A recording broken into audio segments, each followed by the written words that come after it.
બાળકોને દૂધ પીવાનું નામ પડે એટલે લગભગ મોઢું જ બગડે, પણ એમાં જો બોર્નવિટા મળી જાય તો બાળકોને ગમે એટલું દૂધ આપો તો પણ ઓછું પડે.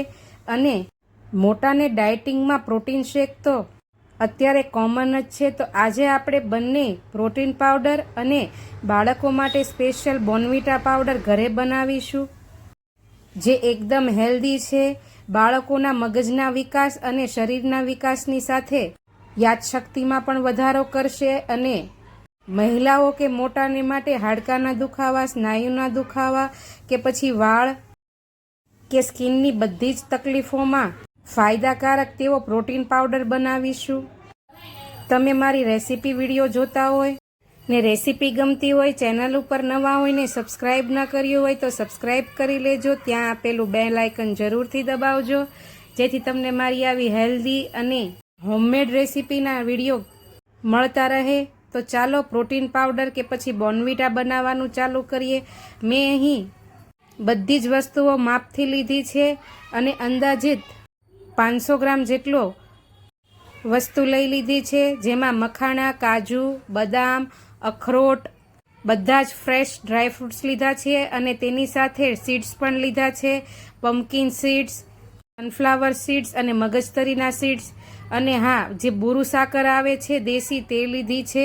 આ બધી જ વસ્તુઓ આપણે માપથી લીધી છે, જે તમને હું વિડીયોમાં આગળ બતાવી જઈશ. તો ચાલો એકદમ હેલ્ધી એવો હોમમેડ બોર્નવિટા પાવડર અને પ્રોટીન પાવડર બનાવવાનું ચાલુ કરીએ. પહેલાં તો મીડિયમ ગેસની ફ્લેમ ઉપર પેન મૂકી દઈશું. પેન હલકું એવું ગરમ થાય એટલે તેમાં આપણે અહીં કપના માપથી જોઈએ તો મોટો કપ લીધો છે એક, તેટલા મખાણાને વજનથી જોઈએ તો 70 ગ્રામ જેટલા મખાણા લીધા છે. આ મખાણાને આપણે 4 થી 5 મિનિટ માટે લો ગેસની ફ્લેમ ઉપર શેકી લઈશું. મખાણામાં મોઇશ્ચર હોતું નથી, પરંતુ તે અંદરથી ફોફલા હોય છે, એટલે શેકાતા તેને અંદાજે 4 થી 5 મિનિટ જેટલો સમય લાગશે. મખાણામાં ફાઇબર ને પ્રોટીન ભરપૂર હોય છે, હાડકાના દુખાવા અને સ્નાયુના દુખાવામાં ખૂબ જ ફાયદાકારક છે. આવી રીતે એકદમ ક્રિસ્પી થઈ જાય ત્યાં સુધી શેકી લઈશું અને પછી બીજી પ્લેટમાં લઈને એકદમ ઠંડા પડવા દેવાના છે. મખાણા ઠંડા પડે ત્યાં સુધીમાં આપણે બીજા ડ્રાયફ્રૂટ્સને શેકી લઈશું. ડ્રાયફ્રૂટ્સમાં અહીં મેં 70 ગ્રામ જેટલી ફ્રેશ બદામ લીધી છે. પડી રહેલી બદામ ઘરની કે તેવી ન લેવી, આપણે સ્ટોર કરવાનું હોય છે એટલે ફ્રેશ જ લેવી.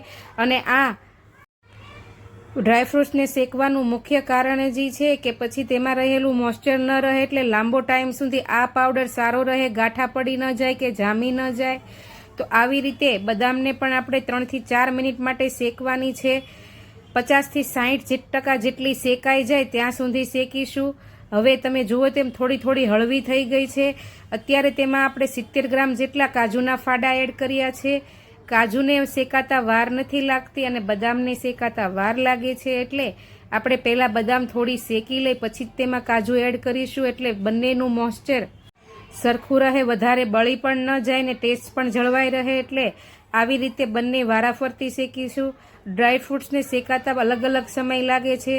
તો કાજુ અને બદામ આપણે લગભગ 3 થી 4 મિનિટ માટે શેકી લીધા છે. હવે સરસ એવા શેકાઈ ગયા છે. તેને પણ આપણે પ્લેટમાં લઈને ઠંડા પડવા મૂકી દઈશું. હવે મેં અહીં 50 ગ્રામ જેટલા અખરોટ લીધા છે. વજનથી જોઈએ તો મેં આખા અખરોટ લીધા હતા, જેનો વજન 100 ગ્રામ હતો. તેમાંથી બીજ કાઢતા અખરોટ એટલા 50 ગ્રામ જેટલા જ વધે છે. હવે આ અખરોટને શેકાતા વાર લાગે છે. અંદર મોઇશ્ચરનું પ્રમાણ પણ બધા જ ડ્રાયફ્રૂટ્સ કરતાં વધારે હોય છે, એટલે આપણે 5 થી 6 મિનિટ માટે લો ગેસની ફ્લેમ ઉપર શેકી લઈશું. અખરોટ મગજના વિકાસ માટે ખૂબ જ ફાયદાકારક છે. તેનો શેપ પણ તમે જુઓ તે મગજ જેવો જ હોય છે, જે અંદરનો હોય છે ખોપરીનો ભાગ તેવો. તો અખરોટ જરૂરથી એડ કરવા. બાળકો જો આમ ન ખાતા હોય તો આવી રીતે પાવડર બનાવીને જરૂરથી ખવડાવવા. અખરોટ તમે જુઓ તેમ શેકાઈને એકદમ હળવા થઈ ગયા છે. 6 મિનિટ જેવો સમય લાગ્યો છે અખરોટને શેકાતા. ગેસની ફ્લેમ બધા જ ડ્રાયફ્રૂટ શેકતી વખતે લો રાખવાની. હવે અખરોટને પણ આપણે ઠંડા પડવા દઈશું. હવે પહેલાં તો આપણે પમ્પકિન સીડ્સ લઈ લઈશું અને તેને 2 થી 3 મિનિટ માટે આપણે લો ગેસની ફ્લેમ ઉપર શેકવાના છે. આ બધા જ સીડ્સમાં ફાઇબર ભરપૂર પ્રમાણમાં હોય છે અને સાથે સાથે આંખની રોશની, વાળ વધારવા કે પછી વાળ નબળા હોય તેમાં પણ ફાયદાકારક છે. અને સ્કિન માટે તો આ ત્રણેય સીડ્સ ખૂબ જ ફાયદાકારક છે. તેમાં ફાઇબર ભરપૂર હોય છે, એટલે પમ્પકિન સીડ્સ 30થી 40% જેવા શેકાઈ જાય એટલે હવે તેમાં આપણે 50 ગ્રામ જેટલા સૂરજમુખીના બી અને 50 ગ્રામ જેટલા મગજતરીના બીજ એડ કરીશું. અને હવે આ ત્રણેય સીડ્સને આપણે 2 થી 3 મિનિટ માટે શેકી લેવાના છે. અંદર રહેલું મોઇસ્ચર એકદમ ડ્રાય થઈને સીડ્સ એકદમ આવા કોરા અને હળવા થઈ જાય ત્યાં સુધી શેકીશું, જેથી આ પાવડર આપણો લાંબો સમય સારો રહે અને ટેસ્ટ પણ જળવાઈ રહે, બગડે નહીં તે માટે. તો સીડ્સ પણ સરસ એવા શેકાઈ ગયા છે. હવે ગેસની ફ્લેમને આપણે બંધ કરી દઈશું અને આ સીડ્સને પણ એક જુદી પ્લેટમાં લઈ લેશું. હવે આ બધી જ વસ્તુઓને આપણે એકદમ ઠંડી પડવા દેવાની છે. પછી જ તેને આપણે ક્રશ કરવાનો છે, જેથી તેમાં રહેલું મોઇસ્ચર ડ્રાય થઈ જાય. અને જ્યારે આપણે ક્રશ કરીએ ત્યારે અંદરથી તેલનો ભાગ છૂટે નહીં, એટલે આપણે આવી રીતે પહેલાં બધા જ ડ્રાય ફ્રૂટ્સને એને શેકીને આવી રીતે ઠંડા પડવા દઈશું. હવે મિક્સરનું મોટું જાર લઈ લઈશું આપણે અને તેમાં પહેલાં તો આપણે મખાણા, કાજુ બદામને તેમાં એડ કરીશું અને પલ્સ મોડ ઉપર 5 થી 6 વાર ફેરવીને એકદમ ફાઇન પાવડર કરી લઈશું. મખાણા સાથે કાજુ બદામ પીસવાથી તેમાં રહેલું મોઇસ્ચર એકદમ કોરું પડી જશે, બદામમાંથી તેલનો ભાગ પણ નહીં છૂટે અને મખાણાને લીધે આવી રીતે છૂટો છૂટો પાવડર તૈયાર થશે. એટલે કાજુ બદામમાં રહેલું તેલ એકદમ છૂટું પડી ન જાય તે માટે આ પાવડરને આપણે મખાણા સાથે જ પીસીશું. હવે તમે જુઓ તેમ બાઉલમાં આપણે આવી રીતે ચાળણી મૂકીને તૈયાર કરેલા પાવડરને એકદમ સારી રીતે ચાળી લઈશું પહેલાં તો. અને આવી રીતે થોડું ઉપરથી અધકચરું વધે તેને ફરી પાછું આપણે મિક્સચર જારમાં એડ કરી દઈશું. અને હવે જે સીડ્સ આપણા છે ઠંડા પડી ગયેલા તેને પણ તેમાં એડ કરીશું. મિક્સચરમાં આપણે 3 થી 4 વખત પલ્સ મોડ ઉપર કરીને ફેરવી લઈશું. તેનો પાવડર કરતાં વાર નથી લાગતી, એમાં પણ આપણે શેકી લીધા છે એટલે જલ્દીથી થઈ જશે.